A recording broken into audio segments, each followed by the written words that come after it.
Hello again, this is Michael Wojcik with your Our Town Legislative Rundown. This last week, the House of Representatives passed House File 5. This is the bill that would provide free school lunches and breakfasts to kids in the state of Minnesota. This was the policy during COVID-19, and this is an attempt to continue that policy. It comes with a price tag of about $190 million a year, so it's not cheap, and it passed entirely on a party line vote. The similar is expected to happen in the Senate, and the governor's budget also contained a similar proposal, so there's a good chance that this will become law. Local school board member Justin Cook brought up an interesting question though. For so long, we have used free and reduced lunches to help evaluate the relative wealth of schools. And if that goes away, there's some consideration that has to be given to how are we going to use a metric to try and come up with factors for equity, just like we use free and reduced lunches.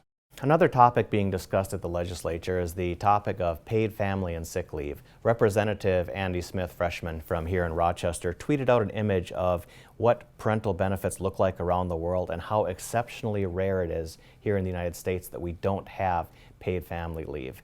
Now, this would be a relatively expensive proposal to provide some level of sick leave and benefits to all folks in Minnesota, and it does come with a funding mechanism which makes it controversial, and that funding mechanism represents a 0.6% payroll tax, which in the governor's budget can be split between the employer and the employee, and this would go to fund 70% pay while a person is on leave. This is something that other states are looking to do, and it's up for consideration here in Minnesota. The proposal for family leave is supported by a number of local elected officials, but is opposed by some as well as the Rochester Area Chamber of Commerce.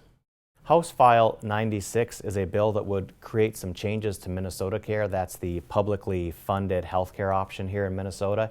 And what this could do is allow people to buy into the program. For example, this would help farmers who have to otherwise buy insurance on a very expensive market. It does give more options for people to enter a relatively well-liked healthcare program. However, the other side of that is that public plans tend to have lower reimbursements than private plans.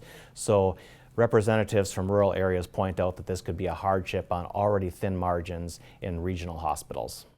Finally, we couldn't make it through a season of legislative rundowns without talking a little bit about bicycles.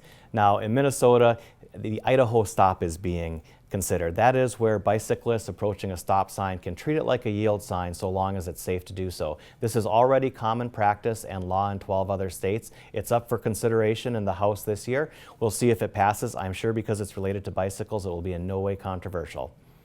This is Michael Wojcik with your Our Town Legislative Rundown.